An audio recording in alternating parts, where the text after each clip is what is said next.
Glorious chapters of Imarat Sharia's history are recalled, and Qazi Mujahidul Islam Kazmi inspires this gathering.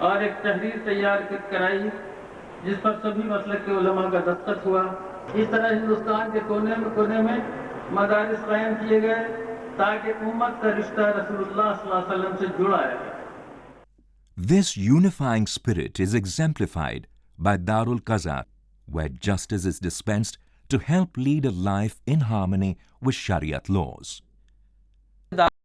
میں شہر سے لے کر گاؤں تک اس کا تعارف کرایا گیا اور لوگوں کو اس کی اہمیت بتلائی گئی، اور دیوانی اور فوجداری ہر قسم کے مقدمات، خاص طور پر مختلف اسباب و وجوہ کے تحت مقدمات فسخ نکاح اور خلا، باہمی وراثت، تقسیم جائیداد، تولیت، اوقاف، ولایت نکاح اصغار کے بکثرت مقدمات دارالقضا میں آئے اور ان کا فیصلہ ہوتا رہ گیا. بلکہ کئی مقدمات سرکاری عدالتوں سے بھی منتقل ہو کر یہاں آئے اور ان کا فیصلہ قاضی شریعت نے کیا، جن فیصلوں کو فریقین نے نہ صرف مانا بلکہ کورٹ نے بھی اس کو سراہا اور اس کی تعریف کی. اس وقت صوبہ بہار، اڑیسہ، بنگال اور جھارکھنڈ 4 صوبوں میں 42 جگہوں پر دارالقضا قائم کر رہے ہیں، اور بحمداللہ سبھوں میں مقدمات آتے ہیں اور چند قاضیوں کو فیصلے کا اختیار دیا گیا ہے جو اپنی جگہ پر مقدمات لے کر فیصلے کرتے ہیں. باقی قضات کرام یہاں فیصلے کے لیے فائلیں بھیج دیتے ہیں جن کا فیصلہ یہاں مرکز سے ہوتا ہے. یہاں ٹریننگ کا بھی نظم ہے، جو قاضی اور مفتیوں کی ٹریننگ ہوتی ہے اس کے لیے ایک الگ شعبہ قائم کر دیا گیا، المعہد العالی کے نام سے. ٹریننگ ہوتی ہے 2 سالہ، اس میں لوگ تربیت پاتے ہیں اور پھر اپنی اپنی جگہوں پر لوگ دارالقضا کھول کے کام کر رہے ہیں. المعہد العالی کا یہ نظام اور یہ شعبہ امارت شریعہ کے چل رہا ہے، اس کو مولانا مجاہد السلام صاحب قاضی شریعت نے قائم فرمایا تھا. پہلے تو یہ تھا کہ کبھی کبھار 2 مہینے 4 مہینے کے لیے لوگ آتے تھے اور ٹریننگ لے کر جاتے تھے، لیکن اب ایک مستقل کورس اس کا 2 سالہ بنا دیا گیا، جس میں 1 سال کیا بلکہ دونوں افتاء اور قضا دونوں کا نظام اور دونوں کی ٹریننگ ایک ساتھ چلتی ہے. اور طلباء جو فارغین ہوتے ہیں مدارس کے اور جو اچھے نمبرات سے کامیاب ہوتے ہیں ان کا داخلہ امتحان لینے کے بعد ہوتا ہے اور پھر وہ افتاء اور قضا دونوں کی تربیت حاصل کرتے ہیں. اس طریقے سے وہ فارغ ہونے کے بعد یہاں سے اس لائق ہوتے ہیں کہ وہ کہیں پر بھی رہ کر اپنا فتوے کا نظام یا قضا کا نظام قائم کر سکیں، اس کو چلا سکیں. دارالفتہ امارت شریعہ کی اتنی اہمیت ہے خاص طور سے بہار، اڑیسہ، جھارکھنڈ کے مسلمانوں میں کہ کسی فتوے پر جب تک دارالفتہ امارت شریعہ پھلواری شریف کی مہر نہ ہو اس وقت تک یہاں کے مسلمان ماننے کے لیے تیار نہیں ہوتے ہیں. یہاں کا جواب بہت آسان زبان میں بہت واضح طور پر دیا جاتا ہے تاکہ مستفتی کو عمل کرنے میں کسی طرح کی دشواری نہ ہو. یہاں کے فتوے سے اختلاف یا تو دب جاتا ہے یا اختلاف بڑھتا نہیں ہے، تو یہاں سے اس انداز سے جواب دیا جاتا ہے کہ اختلاف بڑھنے نہ پائے، یا تو ختم ہو جائے یا کم سے کم اپنی جگہ پر رہے. یہاں فتاوے میں حوالے کی ضرورت پڑتی ہے تو قانون کی کتابیں یہاں موجود ہیں. 4 امام ہیں، امام ابو حنیفہ، امام مالک، امام شافعی، امام احمد بن حنبل. چاروں مسلک کی کتابیں یہاں کی لائبریری میں، دارالفتہ کی لائبریری میں موجود ہیں. تو جو طلباء یہاں، جو علماء یہاں افتاء کے مشق کے لیے آتے ہیں ان کو ہم مشق کراتے ہیں، ان کو سوالات دیتے ہیں، کاپی پر جواب لکھ کر لاتے ہیں. اس جواب کو ہم دیکھتے ہیں، جانچ کرتے ہیں، ان کو بتاتے ہیں کس انداز سے جواب لکھا جائے گا، اس کی ترتیب بتاتے ہیں، اس کے الفاظ بتاتے ہیں، الفاظ کی سیٹنگ بتاتے ہیں، اور وہ لوگ ان کتابوں کو دیکھ کر کے استفادہ کرتے ہیں. تو اس طریقے سے ان کی عملی مشق اچھی ہو جاتی ہے اور بہترین مفتی اور قاری بن کر یہاں سے نکلتے ہیں جو ہندوستان کے گوشے گوشے چپے چپے میں پھیل کر دین کی خدمت انجام دیتے ہیں. The Secretary General or Nazim's office is at the heart of Imarat Sharia. Hazrat Maulana Anisur Rahman Kazmi leaves no issue unattended as he works from his Spartan and bare office. Conscious of the legacy he's inherited and the responsibility he shoulders for now and the future. 1999 میں مجھے یہ نظامت کی ذمہ داری دی گئی تو میں نے خاص طور پر ایجوکیشن کے بارے میں غور کیا اور ایک منصوبہ بنایا کہ چھوٹے بچوں کی سطح سے ہم کیا کر سکتے ہیں. ان میں بھی جو لڑکیاں ہیں ان کے لیے تعلیم میں کو ہم کس طرح فروغ دے سکتے ہیں. تو ہم نے جو لوگوں میں جذبہ پیدا کیا پڑھنے کی طرف، اس کا ہم نے یہ محسوس کیا کہ اب بیداری آ گئی ہے لوگوں میں پڑھنے کی. اب وہ پڑھنا چاہتے ہیں تو کہیں اسکول نہیں ہے، تو اس کے لیے ہمارے شریعہ کے ذریعے کوشش کی گئی سرکاروں سے مل کے. اس کے ساتھ ہی ہم لوگوں نے کوشش کی لڑکیوں کی تعلیم کے لیے، اور اس کا نتیجہ یہ ہوا، پچھلے 1 سال سے ہم لوگ اس پروجیکٹ پہ کام کر رہے تھے کہ لڑکیوں کو ہنر سے کیسے آراستہ کیا جائے۔ فروری کے مہینے میں بہار سرکار کے ذریعے ایک اشتہار دلوایا کہ مسلم بچیاں جو ووکیشنل ٹریننگ لینا چاہتی ہیں وہ اپنا ایڈمیشن کے لیے فارم جمع کریں۔ تو میں نے یہ پایا کہ بہار کے 37 ڈسٹرکٹ سے 5 دنوں میں 14,000 سے زیادہ اپلیکیشن آئے۔ تو اس سے یہ ہوا کہ نہیں، لڑکیوں میں اب تعلیم گاؤں گاؤں میں ایسا پھیل گئی ہے کہ اگر تھوڑی سی بھی ان کو آگے بڑھانے کے لیے ایک راستہ مل جائے تو وہ آگے کی تعلیم حاصل کر سکتی ہیں۔ بہت سارے انسٹیٹیوشنز ہمارے جنرل ایجوکیشن کے بھی ہیں، لیکن ٹیکنیکل ایجوکیشن کے فیلڈ میں ہم نے ITI کھولا تاکہ معمولی پیسے میں غریب لوگ، کم پیسے والے لوگ اچھی تعلیم حاصل کر کے، اچھا ایجوکیشن حاصل کر کے اور یہ اپنے روزگار کے پانے کے لائق بن سکے، تاکہ ان کی فیملی بڑھ سکے، ان کا سوشل اسٹیٹس بڑھ سکے، ان کے آنے والے بچے، ان کا فیوچر جنریشن یہ اچھا کر سکے اور وہ ایک اچھی شرافت کی زندگی جی سکے۔ ساتھ ساتھ میرا مقصد صرف ان کو اسکلڈ بنانا ہی نہیں ہے، بلکہ ہمارا ادیش ہے کہ ان کے اندر سوشل رسپانسبلٹی بھی جگے، سیوک سینس ان کا ڈیولپ کرے۔ اگلے مرحلے میں ہمارے 3 طرح کے منصوبے ایجوکیشن کے بارے میں اور ہیں۔ پہلا مرحلہ ہے کہ ITI کے مختلف انسٹیٹیوٹ کھولے جائیں اگلے 3 برسوں میں 3 ڈسٹرکٹ میں۔ رانچی میں ایک بڑا پروجیکٹ پہ ہم لوگ کام کر رہے ہیں ITI کے علاوہ، وہ ہے میڈیکل کالج کھولنے کا۔ وہاں ہمارے پاس 25 ایکڑ زمین فراہم ہو چکی ہے، اور تعلیم کے ساتھ ہم لوگوں نے عام انسانی صحت کے بارے میں جو منصوبے بنائے، جس میں گاؤں گاؤں جا کر ہیلتھ کیمپ کرنا۔ تو اس میں ابھی 3 ہیلتھ سینٹر ہمارے پٹنہ ضلع میں چل رہے ہیں، جن میں ایک اسپتال ہے مولانا سجاد میموریل، دوسرا پٹنہ سٹی میں کرسنٹ ہیلتھ سینٹر ہے اور امارت ہیلتھ سینٹر۔ اس کے علاوہ ہم لوگوں نے ایک بڑے ہاسپٹل کا منصوبہ پچھلے برس بنایا، جو امید ہے کہ ہم اگلے 3 سالوں میں اس کو پورا کر سکیں گے۔ وہ جھارکھنڈ کے شہر جمشید پور میں ہے، اور وہاں ہم لوگوں نے زمین حاصل کر لی ہے، اور ہاسپٹل کے لیے ایک چھوٹی سی عمارت بھی حاصل کر لی، اور وہاں ابتدائی ہیلتھ سینٹر جسے ہم کہیں وہ پچھلے 3 سالوں سے کام بھی کر رہا ہے، لیکن اس کو ایک بڑی شکل دینے کے لیے ہم لوگ ایک بڑے منصوبے پہ کام کر رہے ہیں۔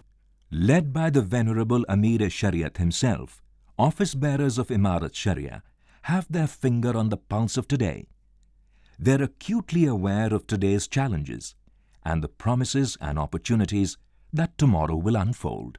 اسلام مذہب کو جو پوری دنیا میں جو چیلنج تھے، وہ چیلنج کم و بیش انڈیا میں بھی تھے، اور یہ چیلنج بناوٹی تھے، یعنی لوگوں کو صحیح جانکاری نہیں ہونے کی وجہ سے۔